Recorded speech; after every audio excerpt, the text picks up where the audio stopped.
Hey guys, welcome to another episode of Island Turtle Talk. I am Island Turtle. Hello. So, gosh, before we even get started on this episode, trigger warning, okay? Definitely trigger warning. I mean, it's probably all, actually, it probably won't all be in the title. I've been sitting on doing this episode for a few days at this point. I'm like, feel like I'm not in the microphone enough. Also, don't mind the lighting. It's like dark 30 over here. If you guys are watching on YouTube versus like listening to this auditorily speaking, it's like 1 o'clock in the morning here. It's the fourth day, I think, of not being able to sleep. Um, and I have been sitting on this episode for quite a while. And I'm probably going to get into topics, like I said, that are very triggering around body shaming, sexual liberation, everything that really has affected females. And why am I doing this episode? Oh, I'm also gonna be talking about spiritual racism. Oh yeah, we're going there. We're going there. I might not even be able to monetize this actually now that I'm thinking about it. But anyway, cross that bridge when I get to it. I want to do this episode because there's so much that's coming up that wants to be spoken on, wants to be spoken to. And whether this is just things I'm picking up with the collective, even just, and definitely, there's definitely some things in here that are part of my own. Actually, a lot of it is also part of my own experience too. But I know I'm obviously not the only one to be having these thoughts or these feelings. I think there are a lot of people that have been dealing with what the feminine wants to say and feminine rage and all these things, no matter what the feminine within you wants to speak on as far as her personal experience is concerned, right? So, where to start? I'm just going to start from the beginning. I was laying in bed. This was Saturday. So, was that the third? No, that was for, oh no, that was the full moon in Capricorn. So, this was July 1st. Yeah, this was July 1st. So, this was like my first or second evening of no sleep, of watching the sunrise in my bed. And it was about 6 in the morning, and suddenly I just, oh my god, all this like anger started coming up in me, all of this irritation and frustration, um specifically around sexual energy and how the feminine has been seen and treated, and within my own experience of how I've been seen and treated and suppressed and shamed and all of that, and as far as my own sexual energy and sexual experiences are concerned. And I'm sitting there, but I'm so tired because I haven't been sleeping, and I'm like, I need to do a podcast episode. I need to do a podcast episode on this. And I'm like, oh God, I'm so tired. I can't do it. like, I can't get out of the bed and set everything up to do it. And then I thought maybe I'll just like record it on the phone and just do black screen and just yell into the phone and just not even open my eyes. And I was like, no, no, let me sit on this. Let me sit on this. And since, excuse me for anybody who has headphones in. And since then, there's been so much more that has come to the surface with what wants to be spoken on, excuse me. So let's just start with what was coming up that particular morning. I was facing and hearing and experiencing all of these emotions and a lot of anger around how pissed off I've been, at society, really, and then people throughout my experience who have really shamed me for my sexual energy and feeling empowered in my sexual energy. Like, and I know that's a societal thing that we particularly place on women, but we do it to men too. But that's a whole other conversation. I might talk about that actually. But especially when it comes to the feminine, and there's so much distortion around sex, and there's so much shame around sex and sexual energy, even though all sexual energy is literally a form of co-creative energy. It's a form of God-like divine energy to transmute, to create, to move through, to utilize. It's beautiful. It's beautiful and it's powerful. It's a powerful thing that every human being on this planet can experience. And I don't know. No, I do know. I swear, every time I say I don't know, Spirit goes, you do know. You do. Stop saying you don't, because you do. Even from a very young age, I just was so aware of that. Like, And it's funny because at the time I didn't equate it to being female, and like now that I'm older, I think there's definitely a link to the femininity, like the power of femininity in that sexual energy and in that power, right? But we're gonna get to that. um but I just knew even from a young age that there's no shame around sexual energy, or at least there shouldn't be, and I certainly never had any. And I do also attribute some of that to my upbringing, which, by the way, thank you to my parents if you would listen to this.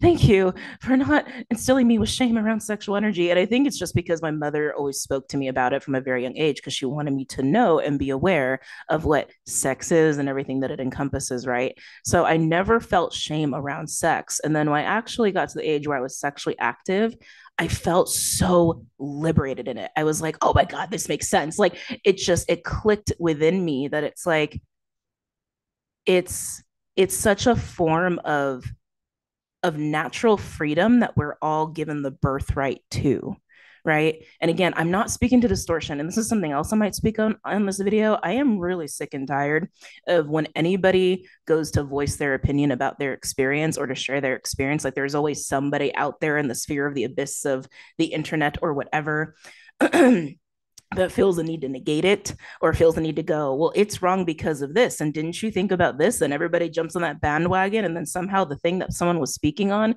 somehow just becomes like wrong, even though like there's a lot of just innate understanding of that person's experience anyway. But then we don't want to even listen to that because there's all the naysayers that jump on board. Anyway, whole other video. I might talk about it here though. Okay. I know I'm clearing my throat a lot. There's a lot of energy wanting to move through me. And when I became sexually active, that was when I felt the most free. And I realized, like, oh my God, this is a superpower. And, legitimately, I do think everybody has different gifts, but I felt the divinity in my own sexual energy. And when I got to actually experience a sexual act with another person, I understood that, right? And it was a time where if I was being sexually active or intimate with somebody, I could just be in that and be totally free in that. And it took me a long time to understand why people, that wasn't their experience. And it really confused me at first. I was like, sex is freeing, sex is liberating. It's like it's just when everything is just open and free and just like you're just one with spirit, you're just one with God, aren't you? I couldn't understand why there were so many people that when it came to that, they weren't connecting to that. They weren't freeing themselves in it. They weren't allowing themselves to be free of shame. And it saddened me. It really saddened me. And then also, obviously, especially for any woman out there, you'll know, and like men too. Like I really don't want to exclude men from this conversation. I'm also really tired of that. Really tired of men being excluded from this. But this particular episode is particularly about the female experience and in our suppression. So let me stay on track here. I don't write any of my videos. I just go with the flow. A lot of you guys know that. But coming back, growing up, you know, aside from all of this very deep innate knowing of the power behind my own sexual energy, right? Separate from that, I had experienced so much shaming from society, shaming from family, shaming from well, I guess strangers are society, right? When it came to how my body looked or presented as a female. And I was sitting there in bed at 6 o'clock in the morning, and I was like, oh, these fuckers. like literally the rage of the feminine's just like motherfuckers. How dare anybody, right, shame another person for how they look, but especially when it comes to the female essence of our bodies are meant for creation. That's what our bodies are. And then going even deeper beyond that, right, it's like my experience as a woman of color. Oh, we're going to get real deep here for a second. Women of color in particular have even more stigma against their bodies, right? It's like we could always talk about weight and curves, and that's definitely a part of this conversation for any woman, right? I think any person in society at this point, but especially the woman of color, from our hair to our skin to our curves to our extras to our voices, just everything that the physical body of a Black woman or an African woman, whatever label you want to use, because you know what woman I'm talking about. You don't need me to like over explain it to you. You understand without being a naysayer. You get it.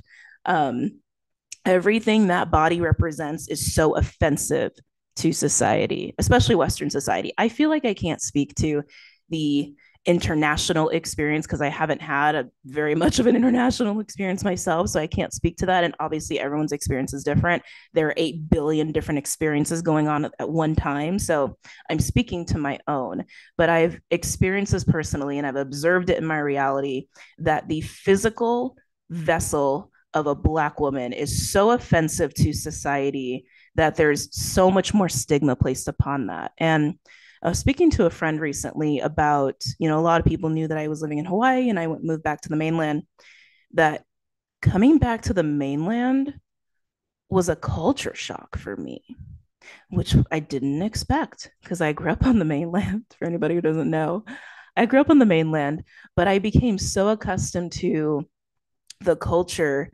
of Hawaii, right? Where everyone's just there. Like we're all just here. We're all just living our lives. We're chilling. We don't really care what people look like. We don't like, we're not, it's like it's such a melting pot. There's people from all kinds of walks of life and cultures, and everyone's very accepting and open and warm there for the most part.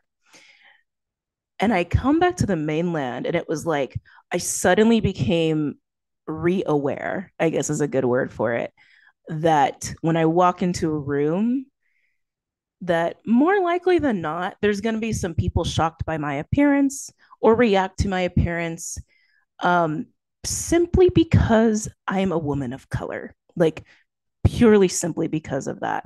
Now, do I have strong energy? Yeah, of course, and that's also a thing too. But it's the whole package factor, right? And so that level of awareness, it just flashed me back to like growing up when I was a kid, where I became so aware that like people stare, right? People take a second look every once in a while. And because I'm also very sensitive and psychic and empathic, I can also pick up on what people are feeling and how people are reacting to me, no matter how much they're trying not to react to me. And there's nothing like growing up being aware that society can't help but look at you, can't help but judge your container and then want to suppress it. Right? Having such trouble with the programming of what you look like, that they must do something or they must say something, but I can't say something, but I can do something, or can I? Right? And then there's all these other little ways that manifests, as we all know. We don't need to get into that, right? It's really hard when you have that experience growing up as a child, not only to try to even understand it, because it's insane, but to understand it, but then to also like find a way for that to not affect how you see yourself, because how could it not affect how you see yourself, right?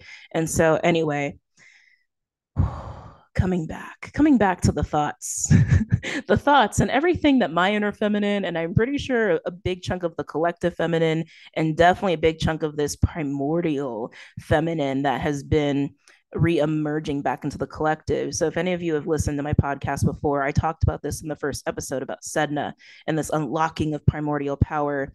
And I've come to understand it a little bit more, that it is this deeper origination of our energy, of our ancestry as a collective. And when it comes down to it, right, being a human being, we're all born of a Black woman. We are. I don't know why people forget that, but we do. Um, but reclaiming those origins for myself has been a huge thing this last year. But I think also collectively, that is something that we're going to be seeing and something that we're going to be experiencing, especially when it comes to our sexuality as well. It's like, and again, really, like when it comes to feminine sexuality, it's like it doesn't have to be distorted. It's like how do I want to say this? Society has made sex distorted. Sex in and of itself is not distorted. Sex in and of itself is not something that is taboo or dangerous or dirty or whatever. It's literally energy's moving through me. It's actually an act that gets us very close to God if we're practicing it in that kind of way with those kinds of intentions. Obviously, there are distorted ways of going about that. I'm not speaking about that, right? And when it comes to the feminine, reclaiming that without judgment, I think is a huge thing. And coming back actually to another thing that was coming up during that morning, the memories of how much shame was pushed upon me because of what I chose to wear, how I chose to adorn my vessel. And I think every female can also attest to that. Literally looking in my closet, going, I can't wear this, I can't wear that, I can't wear this, I can't wear that, just because of what society thinks or even what family thinks. And again, when it comes to family and parenting, and like this is actually something very close to my heart, so it's like this is a little hard to say, but I think it's very clear that it has to be said, right? What we tell our kids, right, and how they dress or are seen or are judged in what they wear, like all of that has a very significant impact on them, right? And I understand that a lot of that programming that was bestowed upon me came out of fear, and that is totally ancestral fear. And I get it. It's ancestral fear for my safety. I get it. But at the same time, what came with that was, I'm going to shame you for having the vessel of a woman. Basically, that's like the subconscious underline of it, even if there are other layers there where it's like, I want you to be safe. I want you to be socially accepted. I don't want you to stand out. Don't stand out. Don't stand out. I think also people of color can also resonate with that embedded programming as well. Don't let them see you, because if they see you, they can judge you. If they judge you, then you can be in danger. That's the subconscious programming, right? But I'm a woman. We are women, hear us roar. We are women. We have breasts. We have curves. We are made to create life. And there is liberation in dressing in a way that is really an expression of who we are as people. But also, if I wear something because it's comfortable and it offends you, why does it offend you?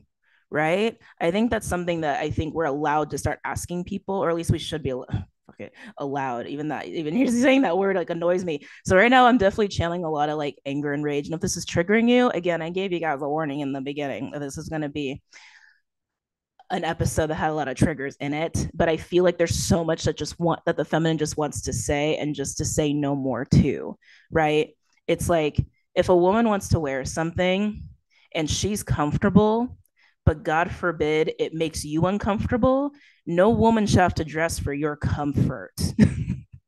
And again, why does it bother you?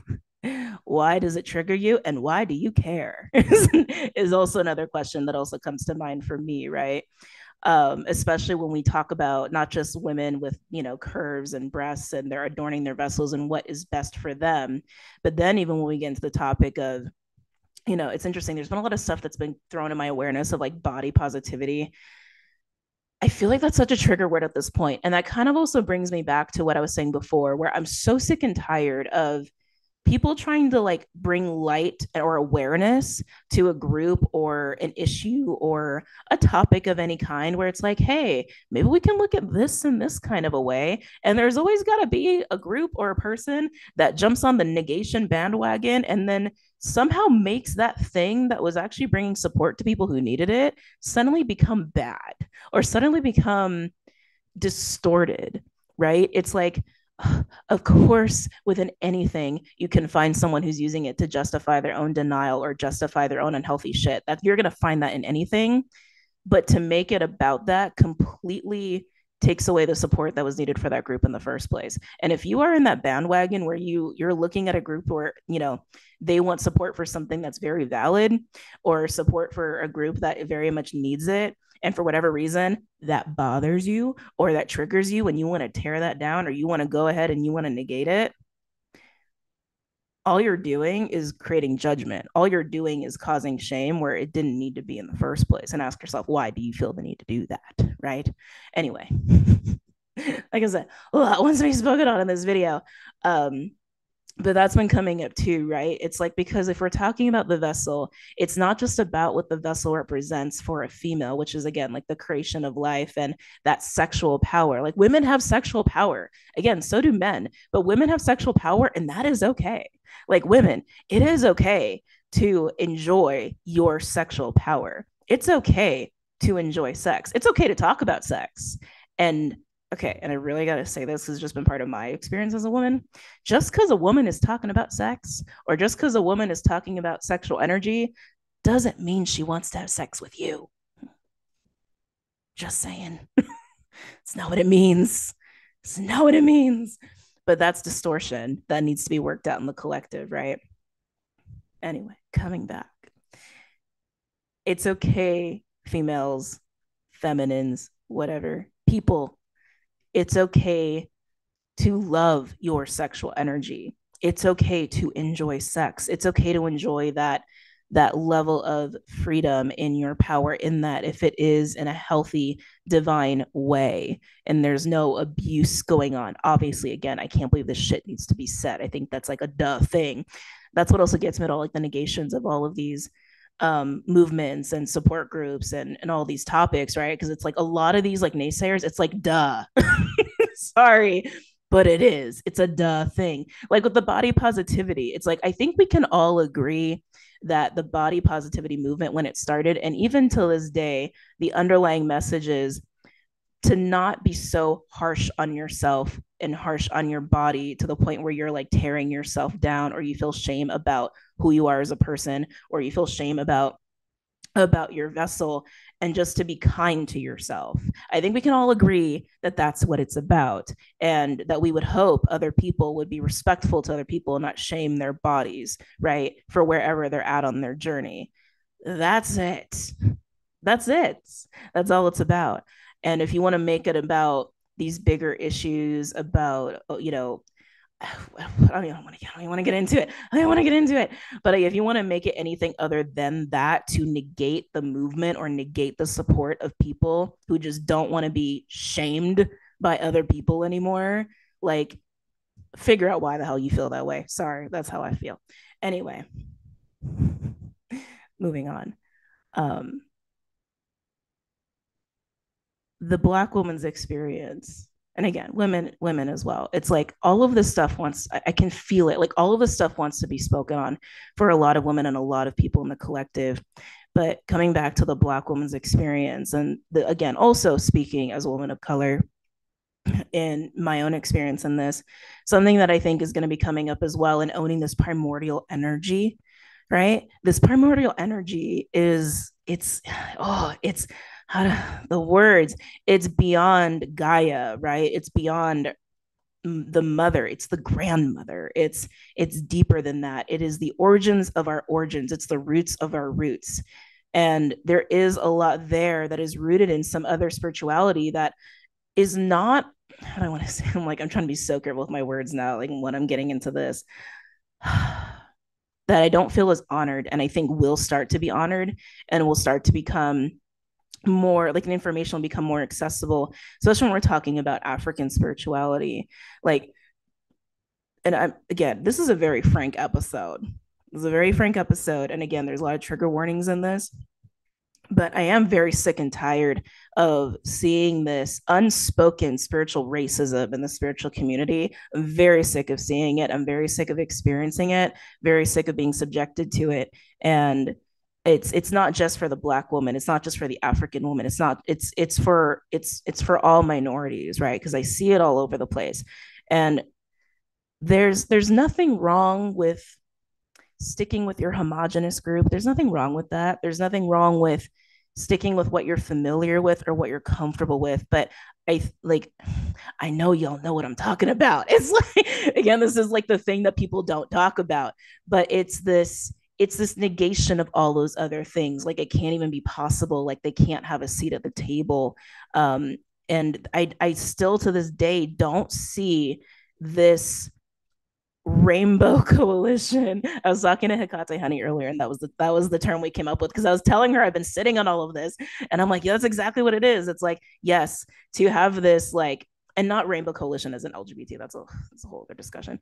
I'm talking about where all spiritualities, people of all cultures and walks of life and different vessels can sit at the freaking table and just work all together. There's so much of a division in the spiritual community, and I'm just sick of it. I'm just tired of seeing it. And I think the feminine is too. I think this primordial grandmother energy is sick of it too.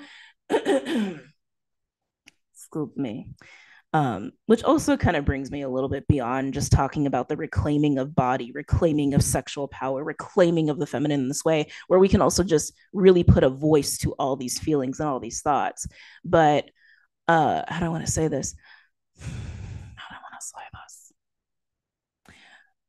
A lot of people have spoken on like toxic spirituality, toxic positivity, and that's a huge part of it too. It's like we really need to stop perpetuating that shit. Like, women, hear me. Can you be delicate flowers? Absolutely. Yes, you can be delicate flowers, but you are so much more than a delicate flower. Okay. You're so much more than that. You have bite, you have teeth, you have sass, you have sexual energy, you have all of these other facets to you, and it is okay to sit in it. It's okay to claim it. It's okay to speak from that place and be passionate about it. Like, it is okay to act like you're just a fragile little person is not realistic. Sorry, that's just no, sorry, not sorry. That's just how I feel. And I'm really sick. I'm just really sick of that being perpetuated. I feel like it keeps people stuck. I feel like it keeps people from fully emerging to their authentic self with their true authentic voice and being able to again come to the table with other people and be like, okay, can we all get on fucking board now, right? So that's like, again, this is leading into other things at this point, but I really wanted to do this episode, like I said, to just put a voice to all of these feelings and these observations and these thoughts that want to come up and out of me. And I understand that a lot of this is also part of my own personal experience, but it is also the a collective experience because I am part of the collective. Anything that's happening individually, you're part of the collective. So, of course, it is also a collective experience because you are not the only one who is experiencing it out of 8 billion people on this planet. You're not. I can guarantee you, you are not. So, put a voice to it. Might as well. Right. But what I'm really looking forward to now that this primordial energy is coming up and out, I feel this reclaiming of empowerment um, for everyone, really. I mean, for everyone, but especially for women of color, for all communities of color, I guess is another way to put it that I think is very much needed. And there needs to be more of a spotlight on on that knowledge. Yeah. Yeah. On that knowledge. It's like, because there's so much truth in it. There's so much truth in it that's been trying to come up and out. And it's like, and I feel like I've seen so many people like literally just dismiss it or say that it's dark or whatever. And it's like, it ain't dark. It just is what it just is what it is. Um, so I personally am looking forward to that. And I do also expect that we're going to see more of a surgence of, how do I want to say this? Again, I'm trying to be careful with my words, but also I'm like, I think I just gotta say it because I really feel it so strongly of people of color really getting back into their power in a way where it is like communities back into power, right? And reclaiming what was lost, reclaiming what was taken, reclaiming what was suppressed, right? What was imprisoned, what was enslaved, what was ripped away, like really reclaiming that back. And again, I know trigger warnings all over the place.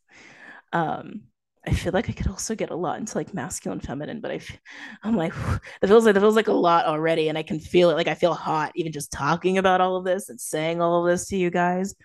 Um, so I hope that everything that was said in this episode is something that just inspires, honestly, just inspires. Even if like it makes you angry, get angry and just let it out. Or maybe it calls more of your personal inner feminine, whether you're a man or a woman, but definitely like for my females, right? It's like, and recalling on these experiences to reclaim your sexual power, reclaim your bodies, reclaim your faith, reclaim yourself, right? Reclaim yourself through all of that trash, all that trash, all that suppression, all the shaming, all the being told you need to dress like this, you need to look like this, you need to talk like this, you need to act like, all the shoulds, right?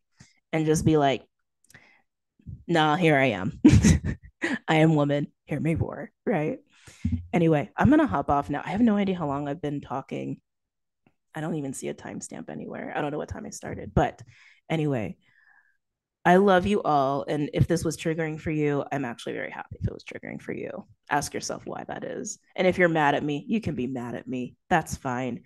Um, but there are things that they needed to be said.